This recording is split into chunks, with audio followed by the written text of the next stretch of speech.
pollution and fertilizers. Good morning. First, I would like to thank Fertinova, the project and the project organizers, for having invited us. And my presentation will be linked to that of Julia Martinez. We're going to try and put forward a more global perspective on what is being dealt with here. First,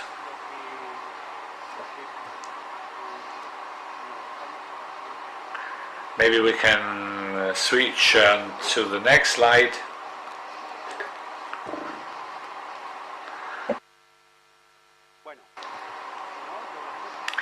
Right, I can speak to you about that. First, we can speak about why to refer to comprehensive water policy within a project which is exclusively referred to fertigation. I'm going to speak about cost recovery, hydrological water stress and pollution. I think it's got an important place in the project and what we're talking about. Let's get on to the next slide. The first issue is a justification. Why is it that there is a saying which goes, the trees do not let us see the whole forest? And what is it that we're listening to? We mainly focus on technology, efficiency, and an activity. Those four elements are the ones focusing our attention, but there's a key element which is in the all around we're talking about, because sustainability cannot take place in an abstract form. Sustainability is based on the territory where that activity takes place. So technology or efficiency have got to do with efficacy. With efficacy this is having over natural resources and the ecosystems we're acting on. So it is very important that there is a link between that technology we're trying to apply and the efficient results on the environment. I use a picture by Sebastião Salgado, and it refers to the analogy I wanted to transfer to you. The first thing is to deal with the issue on why every stock breeder should be also a contributing factor. This can be surprising or come as a surprise, but it is not. First, because water and its ecosystem is a patrimony, is an element of heritage. Since 2010, the United Nations recognized two human rights: access to drinking water, and also the right to sanitation regarding the water being used. But water in the end is one single environment, so every time we act on water, we are in an environment which has got that globalizing and horizontal characteristics.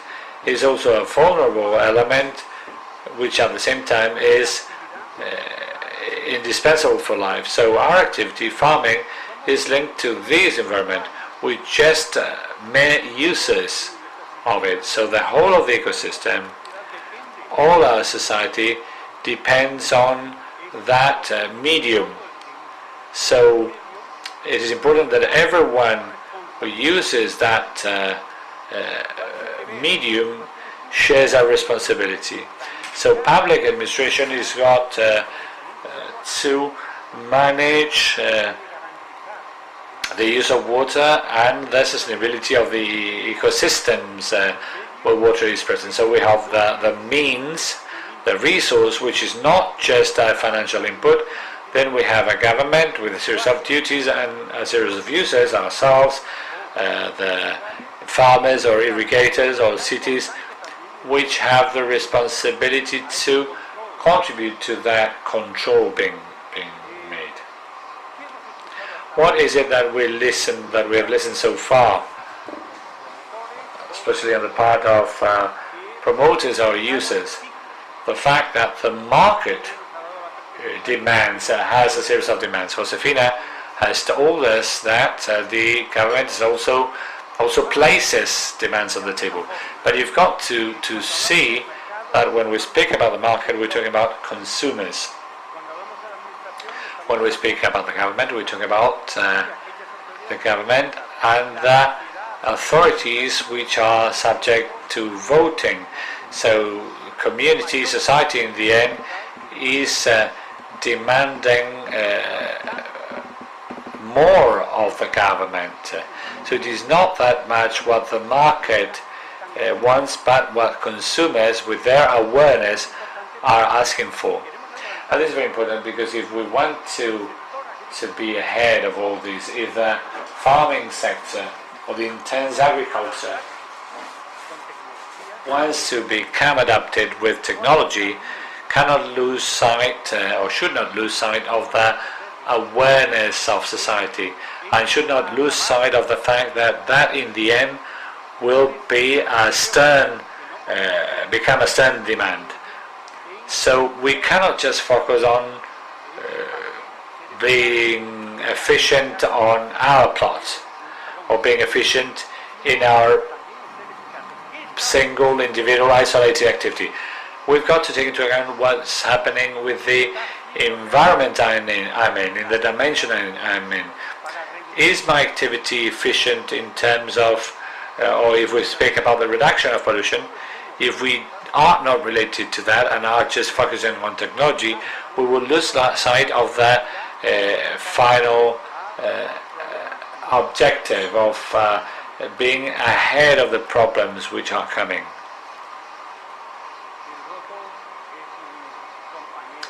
El Roto is a wonderful philosopher and designer, and this is the attitude which cannot work. No to taxes, yes to grants and aids. That's what the poster says. And the other thing is why an assessment of water balance should be demanded.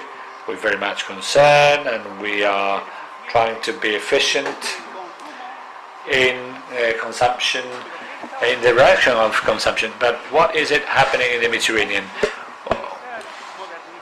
To which point the modernization we're referring to is really means savings, not in terms of the water being used, but savings for the environment. How the environment is benefiting from modernization. So the issue is not that much whether I do a precise calculation and I say, well, I was using these, now I'm using less, but what has happened with infiltration, with other elements of modernization, and what is it that has happened in the environment? Because still the state, in spite of the system demands of WWF, still doesn't have the figures on the effective saving of water with modernization, or at least he hasn't provided them, or they're not on any web page. So we do not know how much is being effectively saved. We know what we can imagine has happened, but real data have not been provided. And even if we can criticize the fact that with 8 cases you can make a general statement, it would be quite we would also say that it wouldn't be correct to just take one case to see that criticism is not right. Modernization comes from public money being invested, so we're not assessing the efficiency in the means, in the ecosystem, and in terms of assessment we understand that it's quite serious. this assessment of water stress should be linked to technologies or efficiency technologies this project is talking about. From my point of view,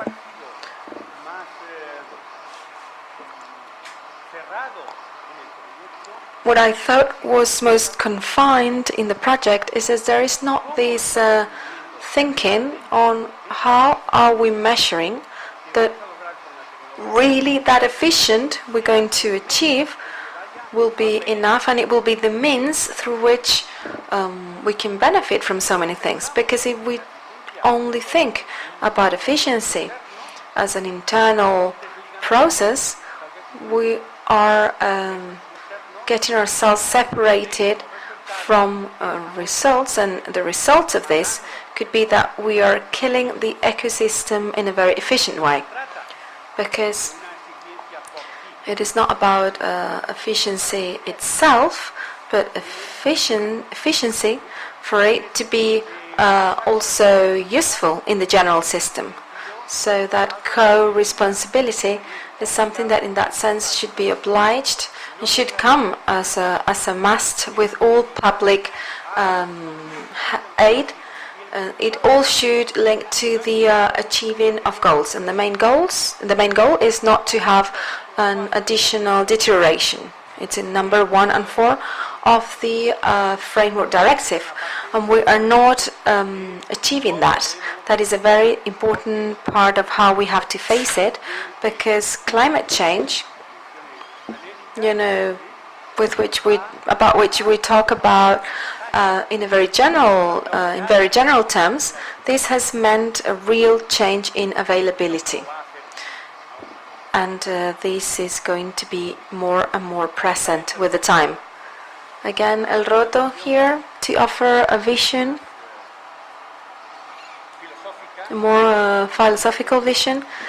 He talks about the contradiction of thinking about climate change and droughts and having quite domestic vision, ignoring the general scope.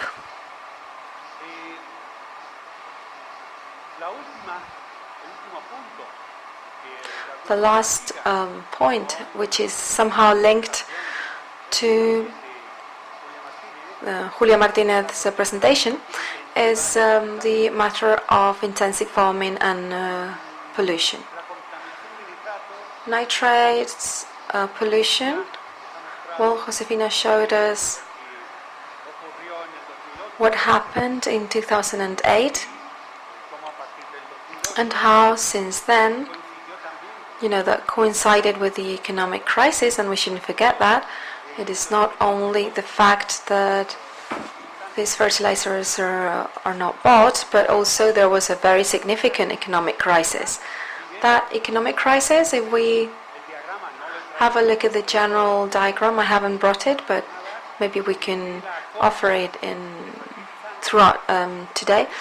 With the sale of fertilizers and the purchase of fertilizers is very interesting. Numbers went down significantly in 2008. In 2011, it increased, and now it is continuously increasing still. So after 2011, 12, 13, and up to 2017, it's been systematically increasing, and that is very interesting, and shows what the main curves will be found in the future. What does that mean?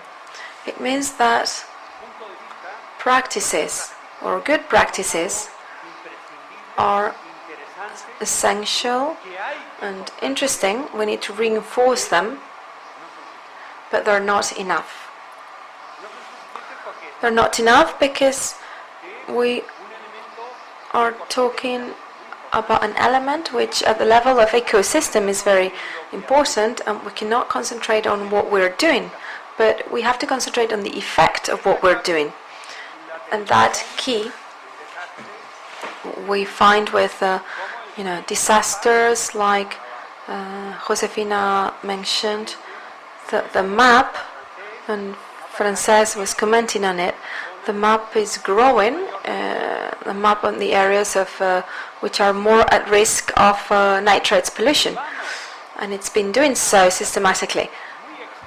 We are applying in a very extensive way the directive, and measures proposed are not enough. This is a reflection that is not only mine, but the European Commission has been saying it on a regular terms. It is not enough having action plans and good practices as they are. So working in efficiency technology without introducing this vision of the place and wanting to link efficiency to efficacy, that is something which has to be solved, not only because we have the legal obligation to do it, but because society will be demanding so. And if you are ready for that, because you're doing things properly, then you will be more competitive. And finally, I just wanted to show you the latest vision of El Roto. And it makes it all quite evident. There is water in Mars, now we can destroy the Earth. It is this vision that what we're looking for is outside, it's out of our reach. And we have to move on to the data, the figures. And in that sense, I agree with you. Thank you very much.